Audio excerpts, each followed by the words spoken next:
Welcome to Live from FirstChurch. My name is Anna Bundy Hagler, and I am the Associate Minister of Communications and Community.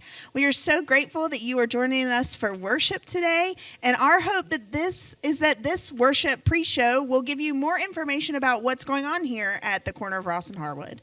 As we're talking live, please feel free to chat back with us. I'm looking at our Facebook stream and our YouTube stream, and so drop something in the comments. Like, we're here. I know you're here. I can see it. So, like, might as well let me know that you're here. Landon's here. I'm really grateful. That's right. And so we want to know who you are and how you're connecting with us. And as we're continuing to build this online community, the most helpful thing that you could do is just, like, let me know you're here and who you are and what you enjoy. I'm really grateful. So now let's get into it, because I'd love to talk to you, and I want to talk to you. I want to talk to you, too. Hi, this is Landen. Hi, everyone. Landen, tell us a little bit about yourself. Yeah, so my name is Landen Oster. I am born and raised here in Dallas, Texas. I grew up in the Methodist church. I love that. And so I am Methodist through and through. Yeah. The good, the bad, the questionable good. sometimes. But yeah, I'm so happy to be here. I've been a member here at First Dallas almost a year, which is crazy. Oh my gosh, that is crazy. Yeah, really crazy. So coming up on a year, it's been just such a blessing on my life. Yeah. And I'm so excited to be here to tell people a little bit about it. Yeah. Well, I'd like to call out you're a young adult. Yes, I am. I'm really glad you're here. I Barely. heard that you went to a church with only modern worship before you came here. Mm-hmm. And now you're at a church with only traditional worship right now. Right, correct. Right now. Current day. State. Yeah. Yeah. I would like to know, like, a lot of people just assume that young adults like just modern worship. I didn't prepare you for this. Do you have anything to say on this subject? This was not on the script, Anna, but I do have something to say on the subject. So I grew up actually in a traditional Methodist church, and actually I love traditional service. And my previous church, I was kind of like, ooh, I don't know if this is how this is going to go. Yeah. But I actually fell in love with modern worship as well. And, that's cool. Right now, as Anna mentioned, First Church only has traditional service right now. But that might potentially be changing in the future. And so who knows what's going to I heard there might be some soft launches. There might be some soft launches coming very soon. There might be some info unrolling. Some information coming very soon. That's right. And so I'm excited. I think that modern worship is a great opportunity to add additional channels of ways that people can come and reach God and reach Christ. And so I'm excited that, First Church is leaning into that a little bit potentially, and we're going from there. Yeah. I'm really glad you said that, because I don't want to get hung up on this, and I don't necessarily want to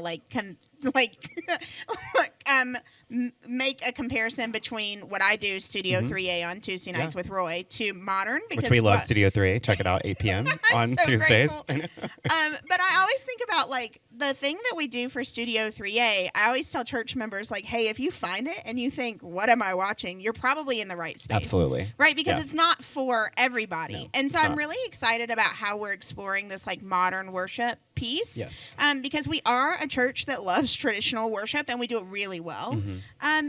And I think that we need to be a church that speaks to people that prefer a modern way of worshiping. Absolutely. And if you go in that modern space and you're like, what am I in?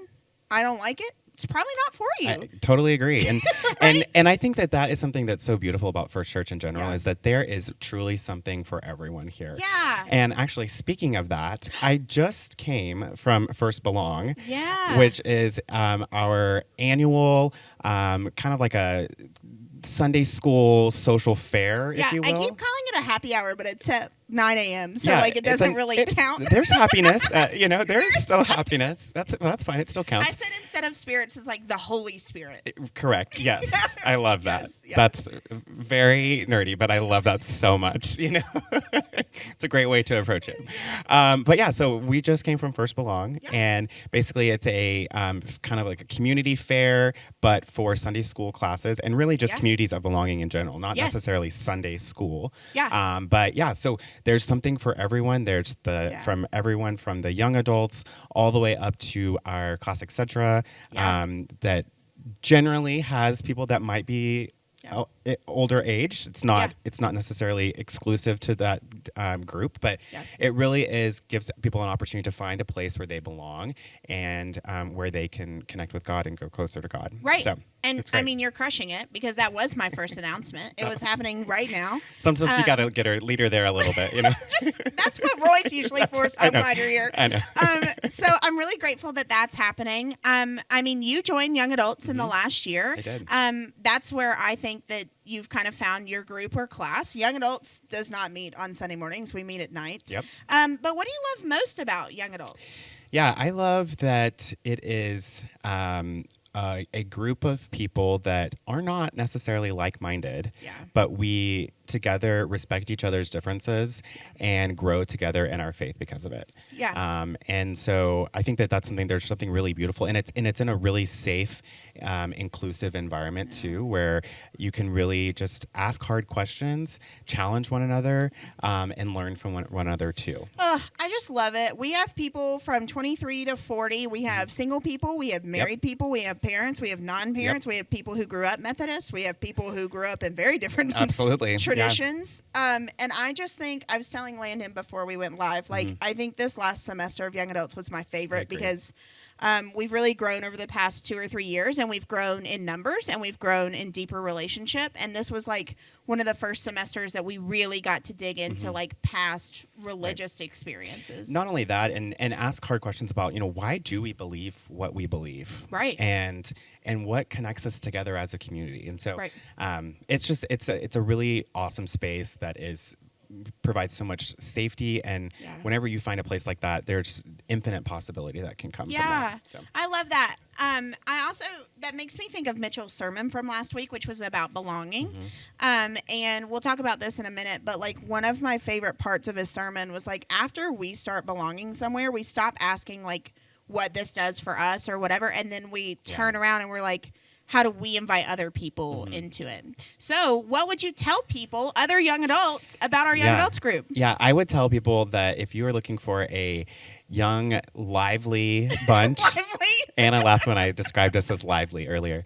But if you're looking for a young, lively bunch of people who are curious about growing in their faith, not only individually but in a group of other people, that's what we are, and we would love to have you join us.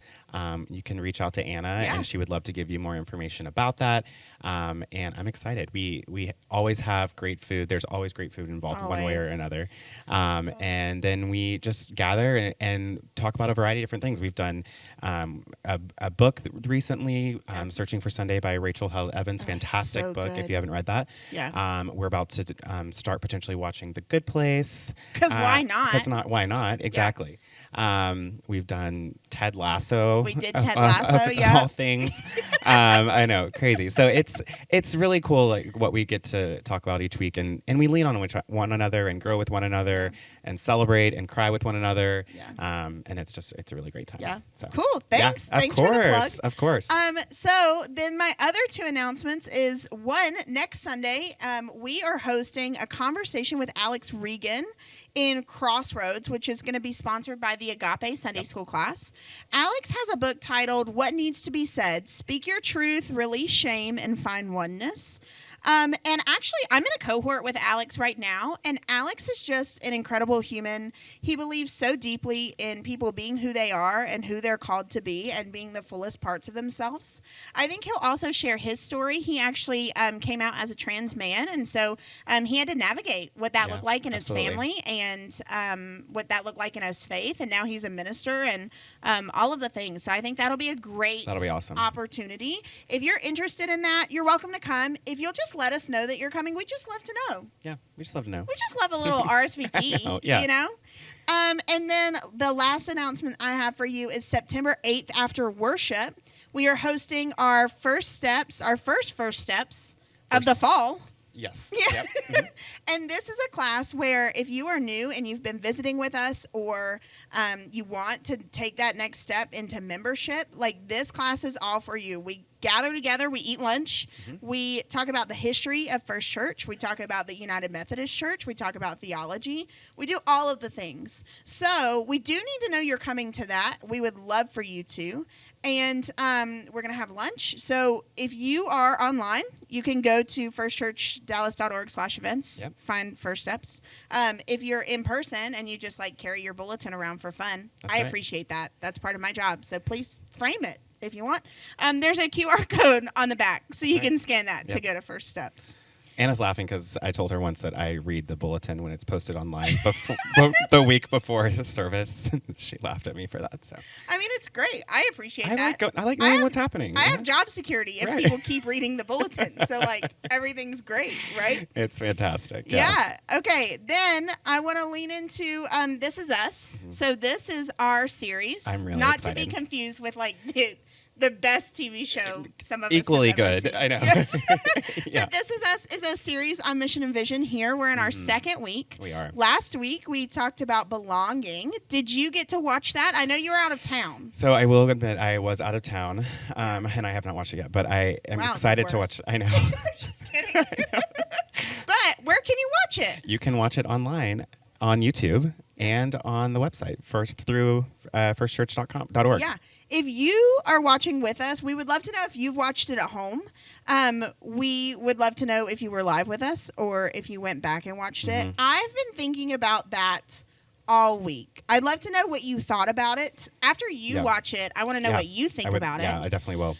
I am typically a girl who feels like too much, right? Like I laugh a lot and I talk really loudly and I have a lot of opinions and all the things. And so I didn't know what a sermon on belonging was going to be like. And Mitchell, I mean, as always, I'm a big fan of Mitchell's preaching, but he crushed it. And just the way that he talks about belonging and how it really is that move from wondering about our place of belonging to then being like, hey, once you're in a place of community and you know your place and you get to be the fullest part of yourself, how are you inviting others in? Right. Like that's essentially our job, right? As the church and as small groups like young adults. That's right. Yeah. It really allows you to, you get to open your eyes and kind of look around externally and like, how can I add people to this beautiful place? Right. And like, I love it so much. Like, these are my people. I love being here on Sunday nights talking about young adults specifically. Like, how can we get more young adults to know what that's like? That's right. And it's the same way in Sunday school classes, right? Like, I love the double A's. A lot of the Sunday school classes have their own lore and narrative to who they are. And the double A's were the single A's when they were young adults. That's right. And they all married each other. I mean, not in a weird way. I said that in a weird way. Anyway, now they're the double A's, and we love them. And they've been meeting for like over 60 years, which is wild. It's incredible. So my last question for you is, what's bringing you joy right now? What's bringing me joy is I'm reading a couple of books right now. Ooh. In the mornings. I like them very early morning time with a cup of coffee. That couldn't be me. It could not be me.